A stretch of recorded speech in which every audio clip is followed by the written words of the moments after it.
Como eu orientei no bloco anterior, vamos tomar uma tabuada um pouquinho? Se não assistiu o bloco anterior, assiste. Até porque é a aula que eu acabei de apagar aqui, tá? Então, no bloco anterior é a aula que eu apaguei aqui. Eu havia dito que você, para memorizar melhor, para organizar como o seu cérebro armazena as informações, é interessante fazer alguns exercícios, como de ser questionado sobre a disciplina, ser questionado sobre a disciplina sem ter que se remeter de imediato à cola, que é o seu caderno que tem o conteúdo copiado. Então vamos lá, sem olhar o caderno, vou fazer umas perguntas. Você em casa, né, responda para si mesmo, responda para mim, responda para a tela, não tem problema, isso é exercício de memorização. Pergunto, servidor público, também definido como servidor estatutário. Esse sujeito presta concurso? Aí você fala em voz alta na sua casa, sim, tua mãe passou, assustou, o que é isso, menino? Programa da Eliana, existe esse programa ainda? Eu tô antigo, né? Já viu o programa da Eliana? Você coloca um fone no sujeito, você troca uma melancia por uma Ferrari, não sei o quê. Não! Problema não, pode parecer o programa da Eliana. Fala aí na tela. Sim, não, responda em voz alta. Oriente o seu cérebro a armazenar essa informação com maior zelo. Então pergunto, o servidor público, que para Celso Antônio se chama servidor estatutário, esse sujeito presta concurso público? Sim, presta concurso público. Ele possui cargo ou emprego? Possui cargo, um espaço na administração pública denominado cargo de provimento efetivo, que garante a ele, eventualmente, a tal da estabilidade. O servidor público presta concurso, possui cargo de provimento efetivo que lhe garante a estabilidade. Basta passar no concurso e pronto, está garantida, assegurada a estabilidade? Não. Para adquirir a estabilidade, para adquirir efetivamente a estabilidade, você precisa cumprir 2 requisitos. Quais são eles? Tenta buscar na cabeça sem olhar para o caderno. Quais são os requisitos? Sem olhar para o caderno. Quais são os requisitos? 2. Um é temporal, o outro é circunstancial. Tempo. Quantos anos? 3 anos. 3 anos de quê? Da posse, da aprovação no concurso, da nomeação, da homologação do resultado. 3 anos de exercício. Acabou aí? Não. Requisito cumulado. 3 anos de exercício, mais qual é o segundo? Tenta lembrar o nome, sem olhar no caderno. Aprovação no estágio probatório. 3 anos de exercício, mais a aprovação no estágio probatório. Então, o sujeito servidor público ou servidor estatutário presta concurso, sempre possui um cargo de provimento efetivo que eventualmente lhe garantirá ou não, né, a estabilidade. Para se adquirir estabilidade, eu preciso de 3 anos de exercício efetivo, mais aprovação em estágio probatório. Ótimo, adquirir a tal da estabilidade. E o que significa estabilidade? O que a estabilidade garante? A injusta demissão. Quando eu digo que o sujeito é estável, eu digo que o sujeito não pode ser mandado embora, salvo 3 situações expressas. Para mandar o servidor público embora, eu preciso de processo administrativo com contraditório e ampla defesa. Com contraditório. Você em casa responda junto comigo como se estivéssemos na aula presencial. Segundo, decisão administrativa já foi. Judicial. Qualquer decisão judicial? Não. Especificamente aquela da qual não cabe mais recurso. Decisão que eu chamo de decisão transitada em julgado. Decisão que já possui trânsito em julgado. A tal da decisão definitiva que gera a tal da coisa julgada. Então, decisão com trânsito em julgado. Terceiro, de tempos em tempos, já dei uma dica, avaliação periódica de desempenho. Então, a estabilidade significa que eu só posso ser mandado embora em 3 situações: processo administrativo com contraditório e ampla defesa, decisão judicial transitada em julgado, a avaliação periódica de desempenho. Adquiro essa estabilidade após 3 anos de exercício, mais a aprovação no estágio probatório. Qual é o regime jurídico do servidor público? Estatutário. O servidor público é regido por um estatuto. Servidor estatutário, entre aspas, é uma expressão criada para se referir à ideia de que ele é regido por um estatuto que na prática é a lei da carreira. Ótimo, empregado público. O professor está muito acelerado. Filho, é revisão, é acelerado mesmo, choque no cérebro, sem colar, sem olhar no caderno, você vai responder comigo. Empregado público, presta concurso, responde em casa, não importa se a mãe assustar. Sim, fala em voz alta. Sim, empregado público presta concurso. Aí eu te pergunto, sempre? Ou alguns empregados prestam e outros não? Prestam concurso. Alguns prestam concurso e outros não. Sempre, o empregado público sempre presta concurso. A Constituição é clara a se referir a ambos. Presta sim concurso público ou empregado. Ele possui cargo, provimento efetivo? Não possui esse espaço. O que ele possui na administração pública é um emprego, regime de emprego. Logo, ele tem qual regime jurídico? Seletista ou estatutário? Estatutário, não, seletista. Ele é regido por uma CLT, Consolidação das Leis Trabalhistas, portanto é a CLT que o regula e ele é definido como seletista, não estatutário. Seletista adquire estabilidade? Quais hipóteses? Professor, uma só, chamada nunca. Não adquire estabilidade. O empregado público não adquire estabilidade. Não importa se trabalhou por 20, 30, 40, 50, 60, 70, 80, 90 anos, que a gente está caminhando para isso, né? Com as reformas previdenciárias 90, 100 anos, né? Vai ser fácil aposentar. A aposentadoria vai ser contifadas. Já ouvi falar, sei mais ou menos o que é, mas nunca vi na prática mesmo, eu nunca vivenciei isso. Isso nós vamos dizer no futuro. Mas beleza, sem senso político no momento, foco. O empregado público só pode ser mandado embora por decisão fundamentada. Não é porque não tem estabilidade que ele pode ser mandado embora sob qualquer pretexto. Não pode. Decisão fundamentada, uma decisão coerente que faça sentido, um fundamento para demiti-lo.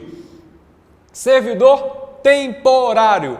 Existe em razão de excepcional interesse público ou quando por exceção o próprio serviço tem natureza temporária. Aí você lembra do censo, o recenseador do IBGE. Presta concurso? Concurso não é muito burocrático. Escolho quem eu quiser? Não escolho quem eu quiser, senão viola o princípio da impessoalidade. Existe um processo seletivo simplificado para o servidor temporário. Processo seletivo simplificado. Não possui cargo, não possui emprego, é regido pelo próprio ato que o contrata. Se tiver lei específica, beleza, mas nem sempre um contrato ali vai regular direitos e deveres desse sujeito. Não possui cargo, não possui emprego, apenas exerce função.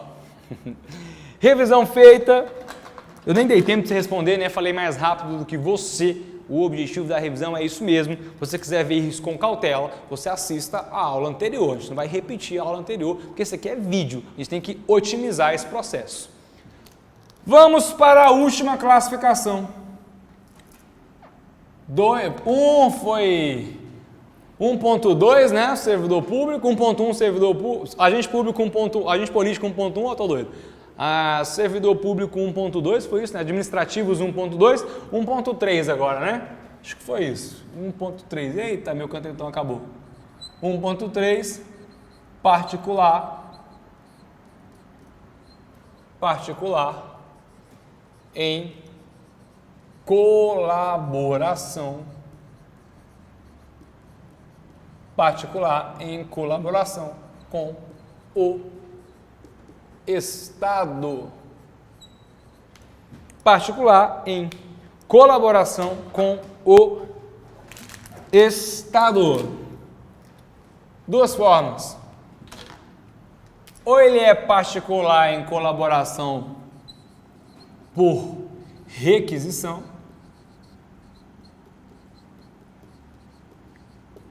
ou ele é particular por colaboração, por delegação.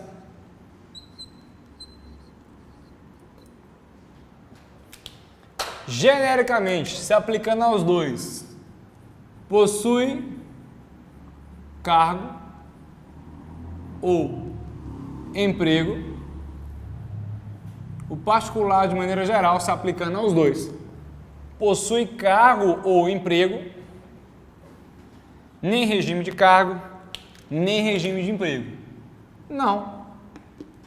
Até porque ele é um particular, ele não perde a qualidade de particular, apenas ele é um particular que apenas exerce uma função pública. Ele é um particular que apenas exerce uma função pública. Por requisição. Por requisição. Quando é por requisição, a administração pública faz um, entre aspas, convite, você só aceita. Tem só essa opção. Por quê? Porque não é um convite, é uma requisição. Você tem a opção de ir ou ir. Eventualmente, você já pode ter recebido na sua casa, eu já recebi várias vezes, uma cartinha do governo federal, brasão da República Federativa do Brasil, do teu nome, você chama a mãe, chama o pai, porra, olha aqui, mano, eu estou recebendo carta do governo federal, deve ser o Temer me nomeando ministro, né? Chama a família toda para ler, você abre a cartinha, timbrado, tudo, isso aqui, bacana, olha, nós, né, do Brasil, República do Brasil, convidamos o senhor, convidamos, né? Ah, no próximo domingo de outubro, você já vai estranhando, domingo de outubro, ser membro de mesa receptora de votos, por gentileza, né? Membro de mesa receptora de votos, famoso mesário. Olha um cara aqui. O mesário é nada mais do que o membro de mesa receptora de votos.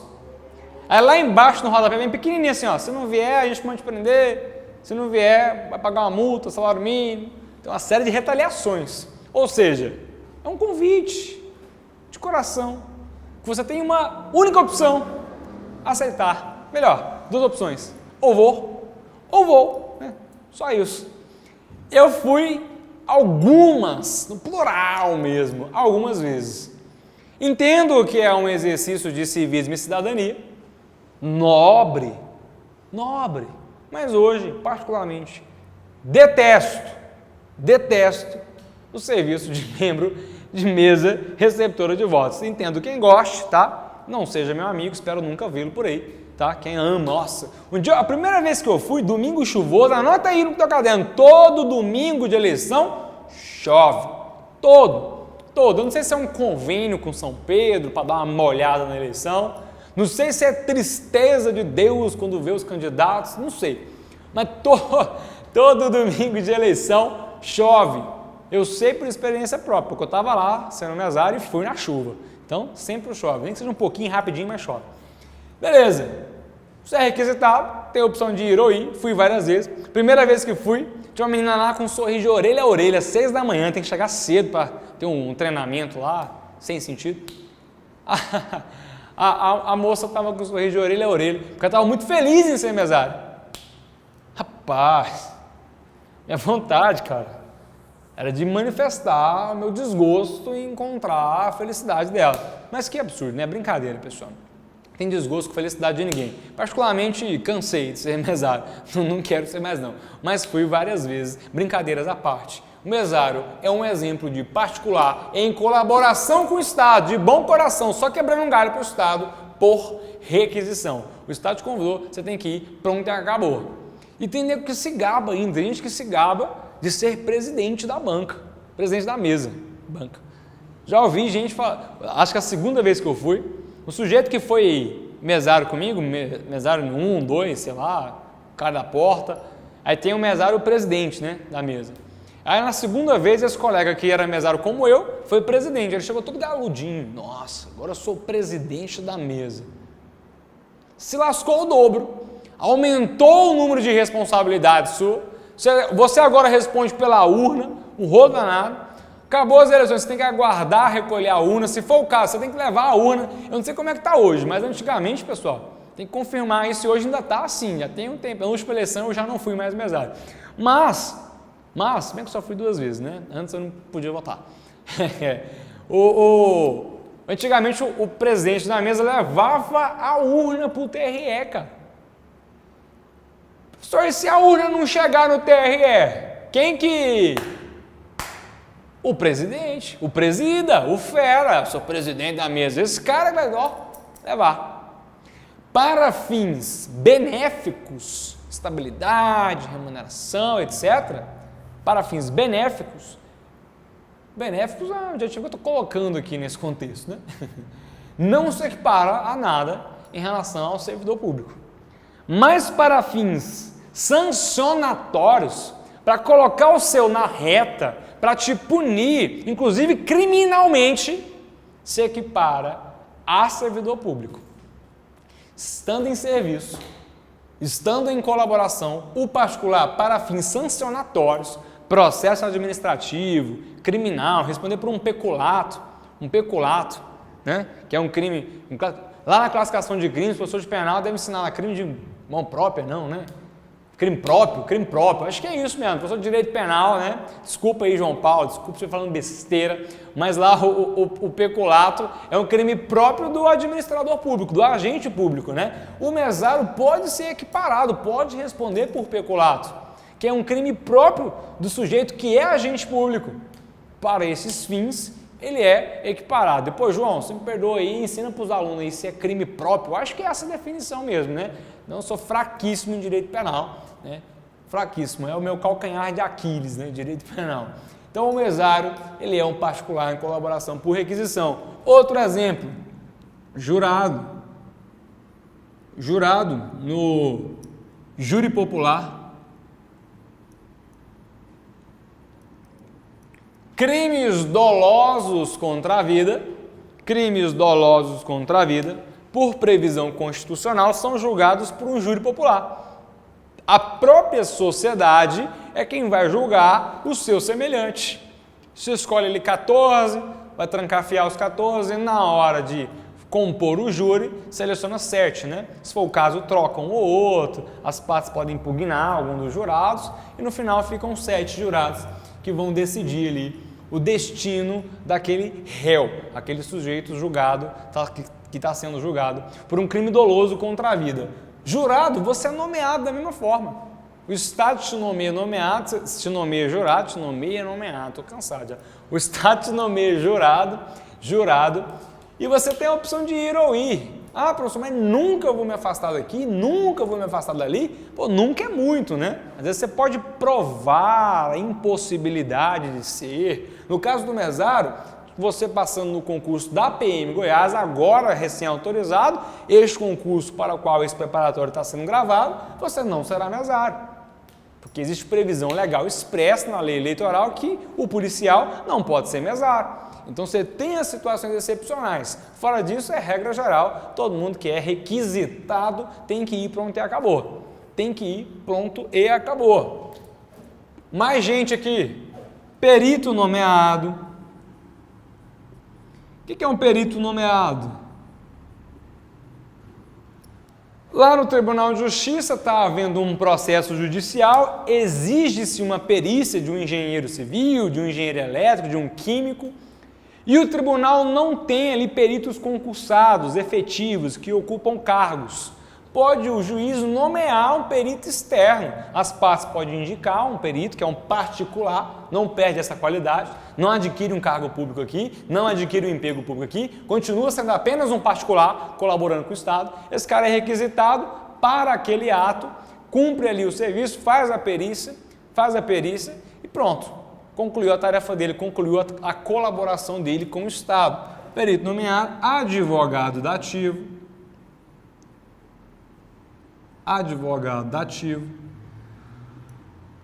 entre outros. Chega. Quem é o advogado dativo? Só para não ficar nada sem explicação aqui. Quem é o advogado dativo? Pessoal, a assistência aos desamparados, àqueles que não possuem recursos, sobretudo financeiros, né, não podem arcar com as custas de um advogado, né, de uma representação judicial, cumprindo ali capacidade postulatória, que a parte, via de regra, não possui. Então, quem faz esse serviço é a Defensoria Pública, né? A Defensoria Pública exerce o nobre serviço de assistência aos desamparados, àqueles que não possuem recursos para custear uma representação, né?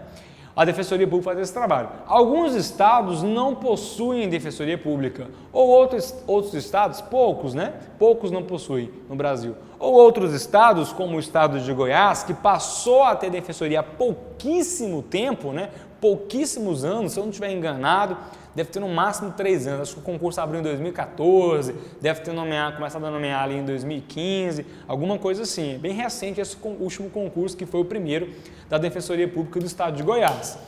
Aqui, como ela está se estruturando ainda e houve a primeira leva de defensores nomeados, a gente ainda tem advogado ativo. E onde não existe Defensoria Pública, o papel da assistência ao desamparado é do advogado dativo. Esse advogado dativo, pessoal, não sumi não, estou na área, só pegar minha água. Esse advogado dativo, ele é requisitado e vai lá fazer a diligência, fazer a audiência, o que for o caso. Geralmente, o Tribunal de Justiça tem um cadastro de advogados dativos voluntários. O sujeito vai lá e se voluntaria, fala, quando precisar me liga que eu assumo, não tem problema, posso ser dativo. Um advogado como particular, qualquer, eu sou advogado, então um advogado particular pode ir lá, dar o nome, se voluntariar e pronto. Ele está se sujeitando a ser voluntariamente advogado dativo. Porém, pode ocorrer a requisição. Eu mesmo, a minha primeira audiência como advogado, nunca tinha feito uma audiência na vida, tá? Que era uma audiência de conciliação muito simples, né? Tem acordo? Não. Então pronto, acabou, assino, tchau. Muito simples. Estava na minha primeira audiência, todo pomposo e tal, todo fantasiado de advogado.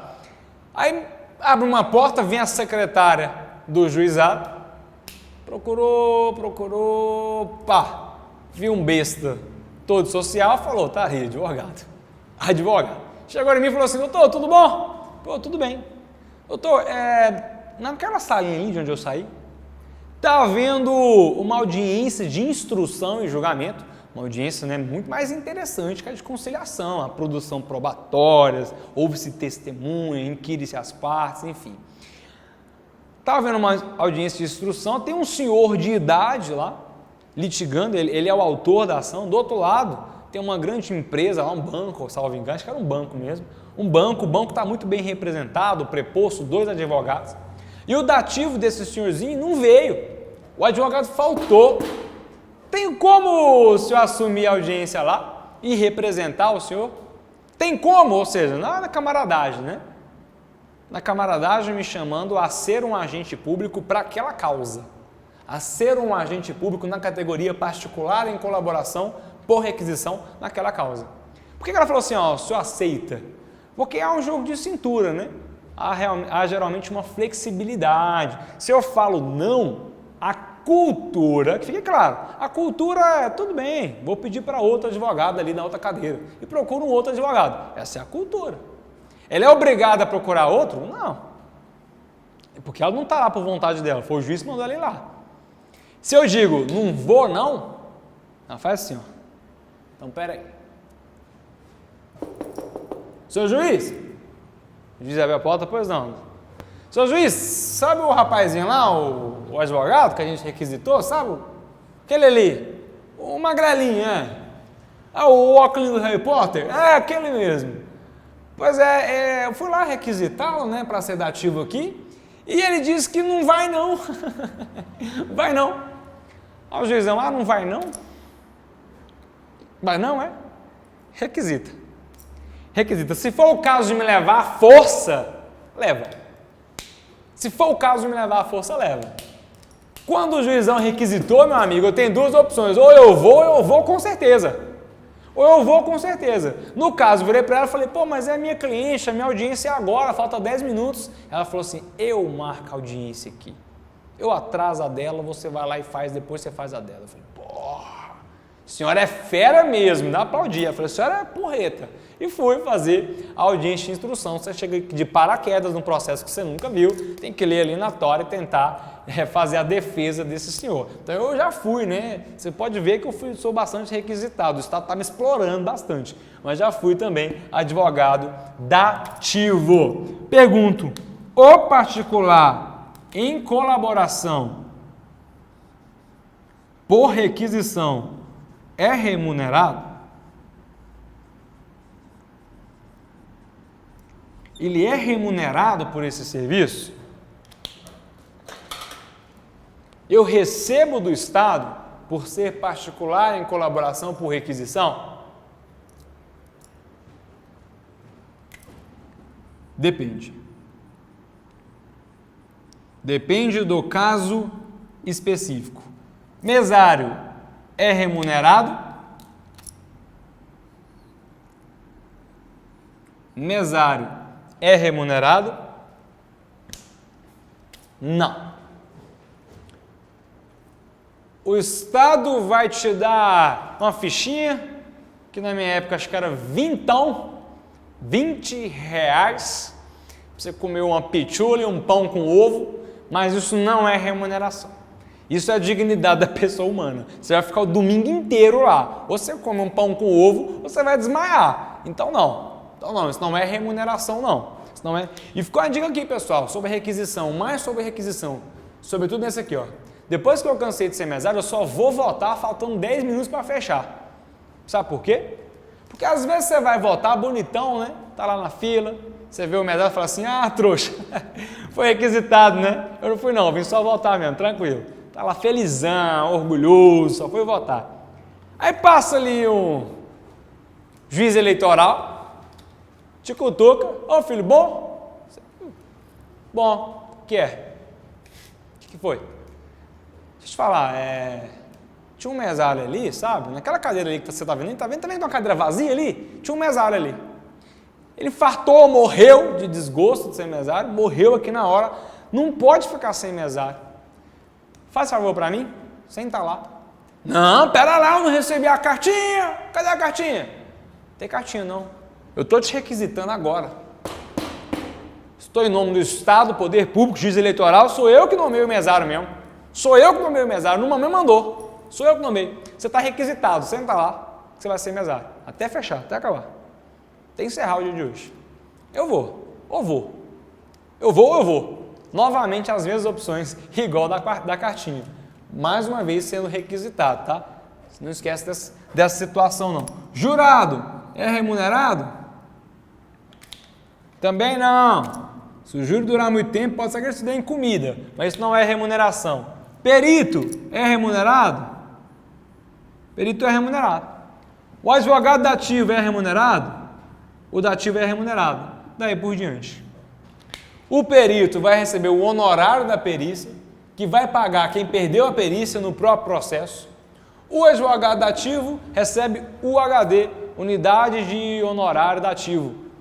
UHD é arbitrado pelo juiz também, tá? Então esse recebe. A resposta para o particular por requisição, para ser remunerado, depende. Alguns sim, outros não. Mais uma observaçãozinha aqui.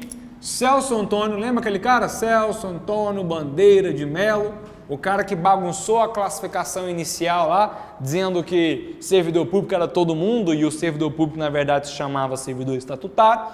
Esse cara chama o particular em colaboração com o Estado por requisição de agente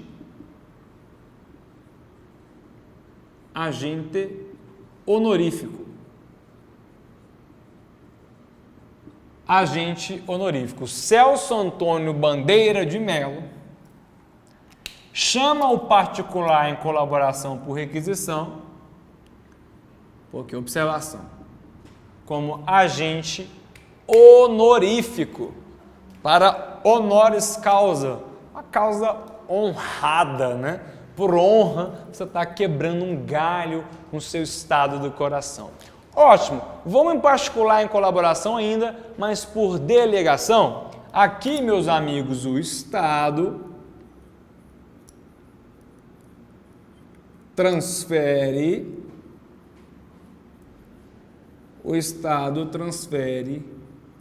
para um interessado, o Estado transfere para um interessado o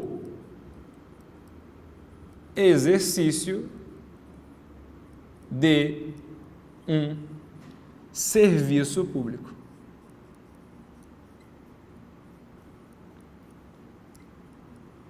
Olha a diferença aqui na delegação. Você está querendo aquilo. Você está querendo aquilo. O Estado transfere para o interessado o exercício de um serviço público. O exercício de um serviço público. O Estado vai transferir para o interessado o exercício de um serviço público. Tem essa vírgula não. O exercício de um serviço público. Professor, eu quero exemplo, igual ao anterior, porque com exemplo eu penso mais fácil. Eu te entendo. Tá muito monocromático, né? Mas lá também foi, né? Pedágio.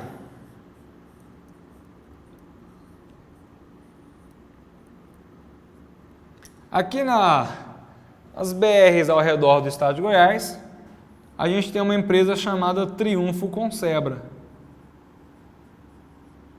A Triunfo cuida das rodovias federais no entorno do estado de Goiás, aqui pelo menos, né? Brasil afora deve atuar também, mas pelo menos aqui no entorno do estado de Goiás. A Triunfo é a empresa que cobra o pedágio. Pedágio não é um serviço, né? Cobra o pedágio. O serviço é manutenção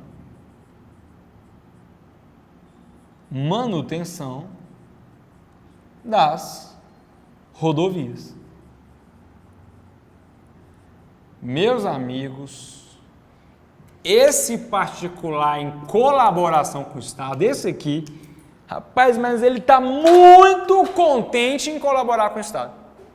Aqui, quando o Estado exerce a delegação, sobretudo exemplos como esse, ele está atestando, né, está assinando um certo atestado de incompetência. Ele está dizendo, olha, eu não consigo manter as rodovias, eu, Estado, eu, poder público, não consigo manter as rodovias, não tenho condições, não tenho recursos, não estou conseguindo. Ô pessoal, particulares, vocês não querem fazer isso para mim não? Aí vem um montão de empresa, opa, eu quero, tranquilo Estado, que porra, estamos aqui para ajudar, cara, claro, na hora eu topo.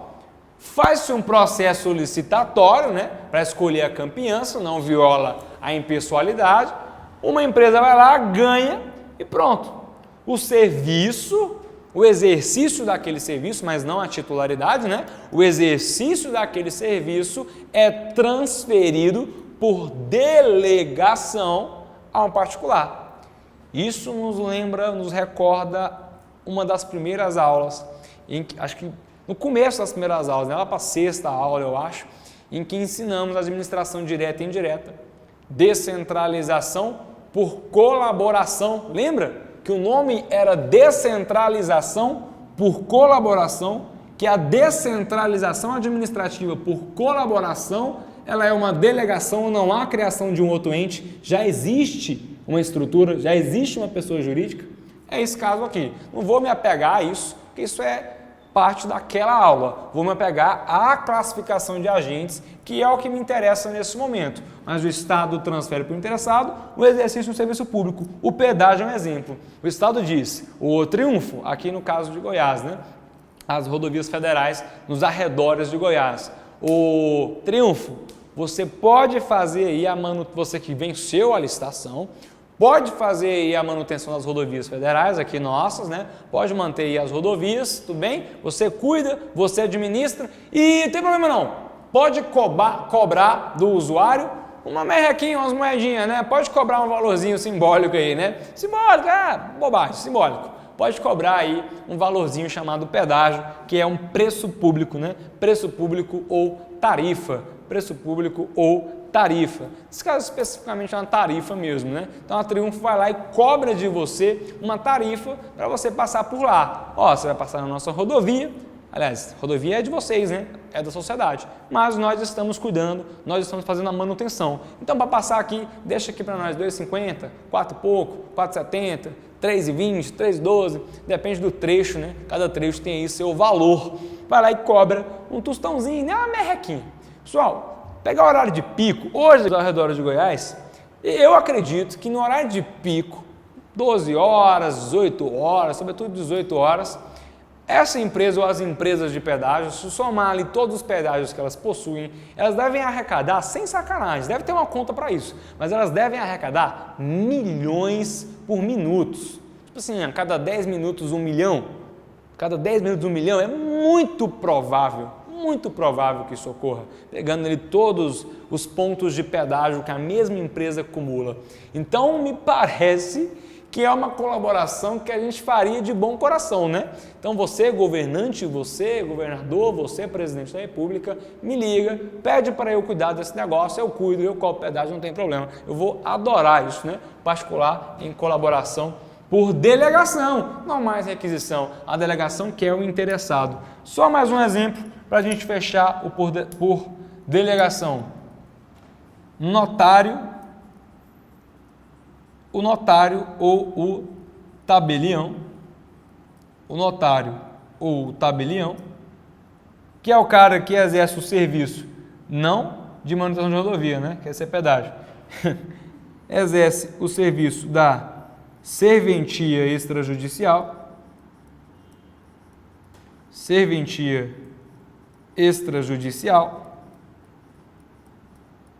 um cara que a gente chama popularmente de dono de cartório. O dono de cartório é um particular, se assuste, é um particular em colaboração com o Estado, cara do bem, por delegação. Você vai exercer o serviço da serventia extrajudicial, os registros públicos, né? Até aí tudo bem. E tudo que o sujeito te pagar para fins de registro público é seu. Pode pôr no teu bolso, é seu, parabéns, congratulations, é todo seu o dinheiro. Me parece também muito interessante, se você quiser ser cartório, dono de cartório, se quiser ser cartório não é possível, né? Estrutura, você não vira uma estrutura, mas quiser ser dono de cartório, me parece interessante. Em 2014, salvo engano, houve uma espécie, entre aspas, de censo dos cartórios. Os cartórios são, de certa forma, vinculados ao Poder Judiciário, portanto, quem os fiscaliza é o CNJ, pelo menos quem acompanha o andamento dos cartórios é o CNJ, né, que é o Conselho Nacional de Justiça, um órgão fiscalizador do Poder Judiciário. O CNJ, em meados de 2014, fez uma espécie de censo dos cartórios. Apurou-se quantos cartórios havia no Brasil, como é que era a arrecadação.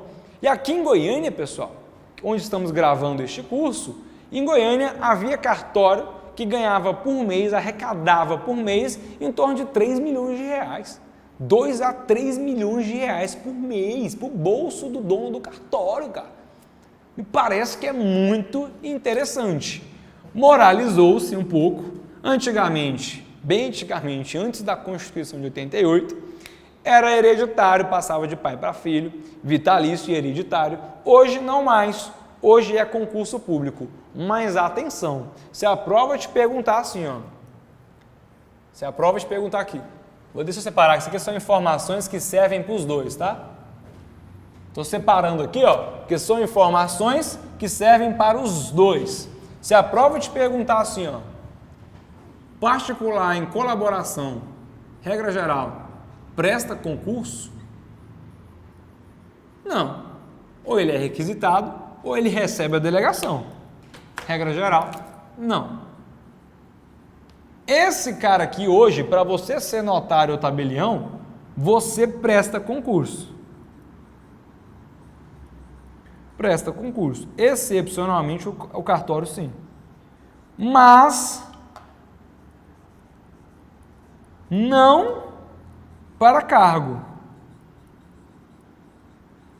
Não para cargo ou emprego. O concurso é nada mais que o processo seletivo. O concurso, nesse caso, é o processo seletivo e é um concurso mesmo, igual o concurso público para cargo. É um processo seletivo para selecionar. Processo seletivo para selecionar ficou redundante, né? Mas processo seletivo para receber a delegação do serviço. Eu não posso escolher aleatoriamente quem eu quiser para receber a delegação do cartório. Até porque a fila seria enorme, né? Todo mundo quer.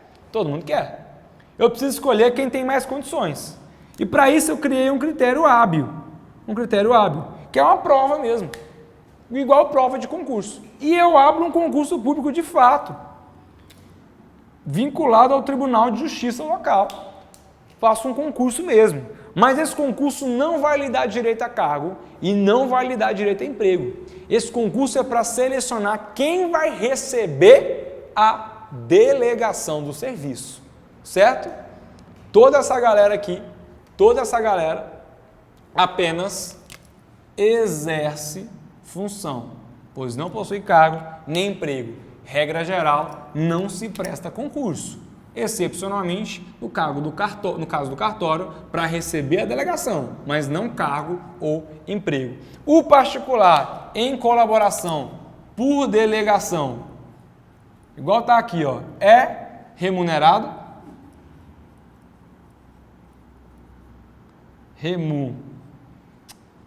Ele é remunerado? O que você acha? Esse cara recebe por essa delegação? É remunerado? É remunerado? Bastante. Se esses milhões todos que citamos aqui não for remuneração para você, o que é então? Você está muito guloso, né? Claro que ele é remunerado. O particular por delegação é remunerado. O por requisição depende. Alguns sim, outros não. Vou apagar o quadro, aproveita, copia e eu volto para falar de cargo comissionado. Copiou, voltei. Professor, cargo eu aprendi que é de provimento efetivo. Cargo eu aprendi o que é? Provimento efetivo. Espaço na administração que me lhe atribui um provimento efetivo que eventualmente pode gerar a tal da estabilidade. Mas e o cargo comissionado? Olha o nome, cargo comissionado. Cargo comissionado. Olha o nome, cargo. Isso aqui é uma outra categoria autônoma, viu, pessoal? Cargo comissionado. Olha a palavra aqui, cargo. Possui cargo igual servidor público efetivo? Há duas correntes para discutir por que a palavra aqui é cargo e qual o significado dela. Uma corrente diz o seguinte: o Constituinte, lá em 88, quando citou o cargo comissionado, ele não foi técnico em chamar de cargo comissionado. Ele queria dizer outra coisa. Mas como ele não estava muito preocupado com o direito administrativo, e o direito administrativo veio se aprimorando depois, cargo virou outra coisa. Um espaço específico de provimento efetivo. Um espaço específico na administração de provimento efetivo. Cargo aqui, portanto, foi nada mais, nada menos do que uma imprecisão técnica do constituinte. Usou uma palavra equivocada, devia ter usado outra palavra, sem querer usou cargo. Isso é uma corrente. Tem na sua força. Outra corrente, que acaba sendo majoritária, embora esse debate que eu estou fazendo, ele não cai em prova, tá? Só para você entender, por que eu estou chamando esse cara de cargo? Esse debate não tem caído em prova. Mas outra corrente diz que há cargo de provimento efetivo, que a gente viu do servidor público. E há cargo de provimento comissionado. Existe cargo de provimento efetivo, não é esse caso aqui. Não é esse caso aqui. Provimento efetivo é o do servidor público. É o do servidor público. E há este daqui, que é o de provimento comissionado. Cargo de provimento comissionado, que é diferente do cargo de provimento efetivo, que é do servidor público. Essa corrente prevalece. Essa prevalece. Cargo se subdivide. A palavra cargo, ora se refere ao provimento efetivo, que é o do servidor público, ora se refere ao do provimento comissionado. É a corrente que prevalece. Aquela primeira discute imprecisão técnica. A que serve o cargo comissionado? Exclusivamente 3 funções: direção, chefia e assessoramento. Direção, chefia e assessoramento. Ou eu vou nomear um cargo comissionado para o cara ser diretor, ou para o cara ser chefe, ou para o cara assessorar. Identificar quem é diretor e quem é chefe em qualquer órgão público é fácil. É fácil. Difícil é identificar o serviço do assessor. Há excelentes assessores comissionados. Há serviço de assessoramento muito importante e sendo muito bem exercido por comissionados, que fique claro, para se fazer justiça. Mas aqueles funcionários fantasmas, o cabide de emprego, o apadrinhamento político, está aqui, no assessoramento, porque é muito genérico. O que é ser assessor? Ser diretor e ser chefe é fácil de definir o que é. É fácil de identificar. Mas ser assessor é genérico, é amplo. É amplo. Então, a margem para o cabide de emprego está aqui. Necessariamente, eu só posso ter comissionado se for para direção, chefia ou assessoramento. Ah, professor, mas eu conheço fulano de tal, que ele é motorista e ele é comissionado. Está errado, cara. É inconstitucional. Não é teu colega que está errado, ele está só trabalhando, né, coitado? Está lá trabalhando, recebendo o dinheiro dele. Mas quem criou essa situação jurídica, quem criou esse cargo comissionado para ser motorista, com certeza enfiou um assessoramento lá e colocou o cara para ser motorista. É uma função específica, não é assessoramento. Mas beleza, hoje em dia se faz vista grossa, você tem muito motorista, né, telefonista, atendente, que é comissionado em assessoramento. Por quê? Porque há uma imprecisão técnica do que seria assessoramento. Há uma imprecisão em torno disso. Então, cargo comissionado é para direção, chefia ou assessoramento. Outra característica, ele é de livre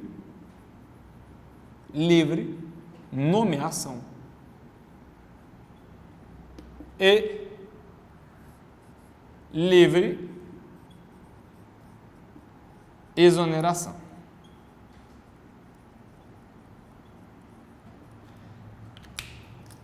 Demissão ad nuntum. Nomeio quem eu quero, com ressalvas, daqui a pouco explico. Nomeio quem eu quero, a hora que quero. E mando embora a hora que eu quero e pelo motivo que eu quiser. Eu, autoridade nomeante, mando embora a hora que quiser e pelo motivo que eu quiser. Tem estabilidade? Nenhuma. Nenhuma. Agrega qualquer outro direito? Não. Não. Presta concurso? Porra, livre nomeação. Como é que vai caber concurso aí? Como é que vai caber concurso aí? Então vamos pôr aqui embaixo. Aqui embaixo. Concurso Estabilidade, pelo contrário, é totalmente oposto à estabilidade. Totalmente oposto. Concurso? Não. Estabilidade? Nunca. Pode passar o tempo que for. Nunca. Não presta concurso, não possui estabilidade. Livre nomeação, livre exoneração. Livre nomeação, ressalva, observação, súmula vinculante. Número 13. Súmula vinculante. Número 13 do Supremo Tribunal Federal. A súmula vinculante número 13 do STF, número 13, é a súmula da vedação ao nepotismo. O que é nepotismo? Uma tradução literal seria protegidos do príncipe. Nepotismo é o apadrinhamento político. Nepotismo é trazer a parentaiada para trabalhar contigo. Eu sou autoridade de certo órgão, eu vou nomear meus parentes tudo para trabalhar comigo. Todos os meus parentes para trabalharem comigo. Isso é nepotismo. E há uma vedação clara nesse sentido. Essa vedação, ela se inicia, no primeiro momento, a primeira manifestação dela, é, salvo engano, em 2005, com a resolução número 7 do Conselho Nacional de Justiça. Lá em 2005, o CNJ editou a resolução número 5, dizendo que era vedada a nomeação de parentes para ocupar cargo comissionado.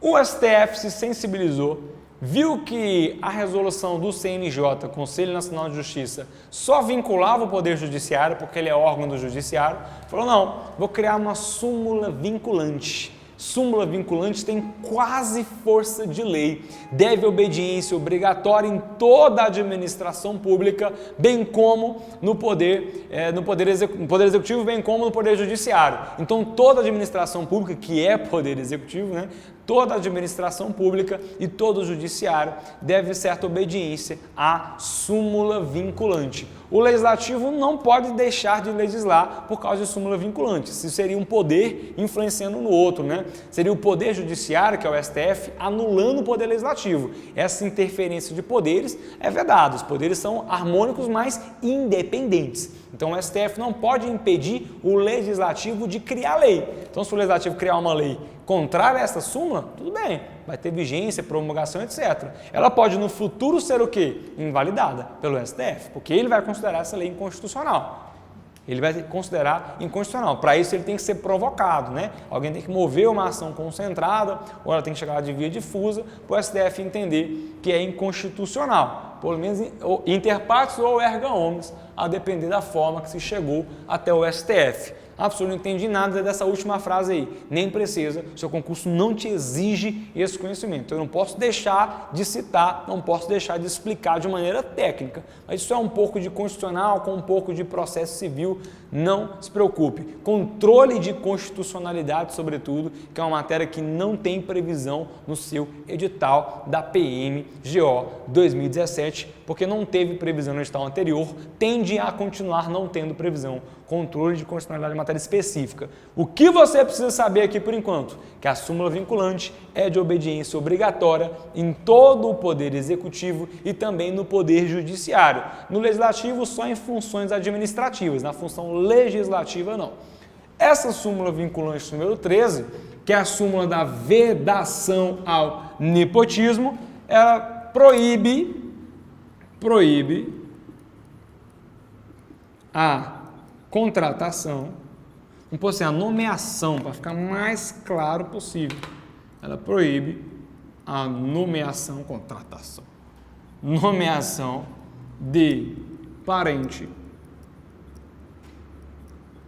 até o terceiro grau, inclusive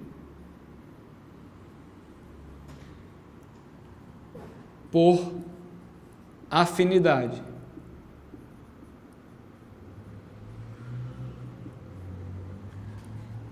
Inclusive por afinidade, mais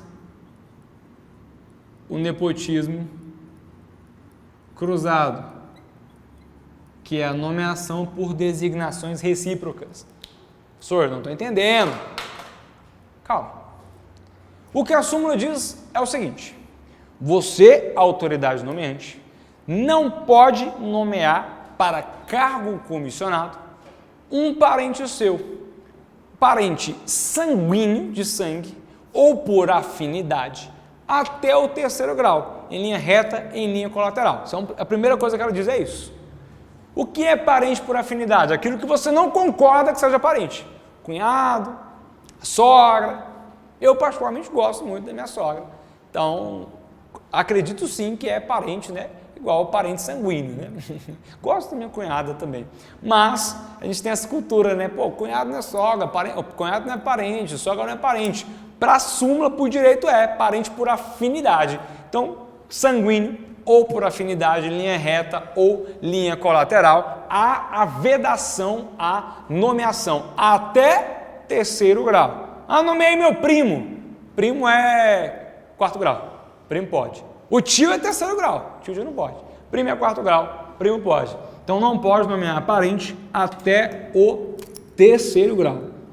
Nepotismo cruzado é outra informação que a súmula dá. A súmula diz assim, ó, é vedada também a nomeação por designações recíprocas. Eu, Luiz, sou autoridade de um órgão.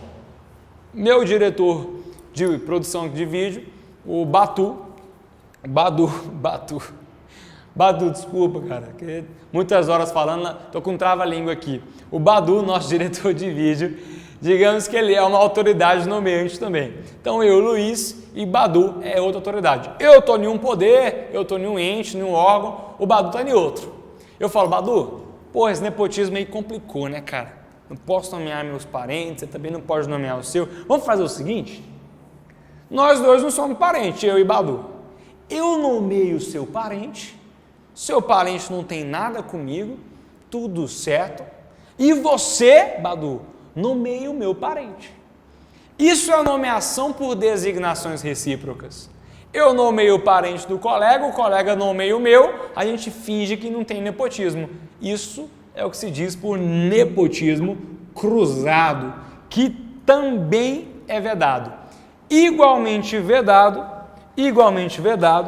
eu nomear a cargo comissionado quando no órgão em que atuo existe uma outra autoridade com poder de influenciar nessa nomeação que é parente do meu nomeado.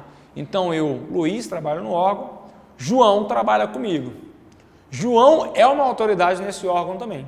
João tem poder de influenciar na nomeação que eu vou fazer. E eu vou e nomeio um parente do João.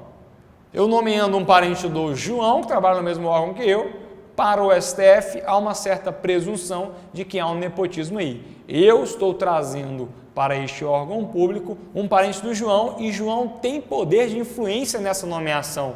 Então há também uma presunção de nepotismo.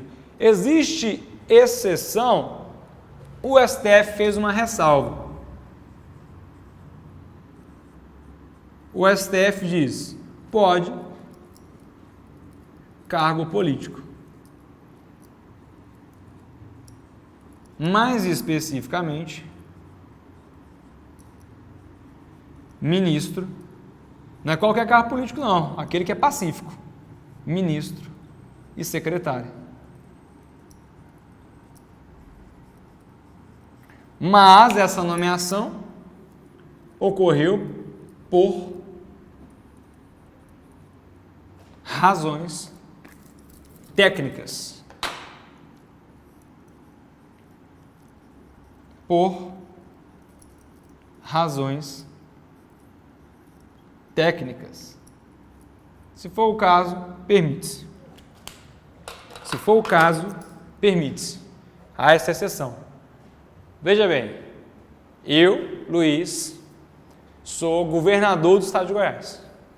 Aí eu tenho um irmão, eu não tenho irmão, tá? Tenho irmã, mas digamos que eu tivesse um irmão aí de 20, 30 anos, sei lá, que é perito em segurança pública.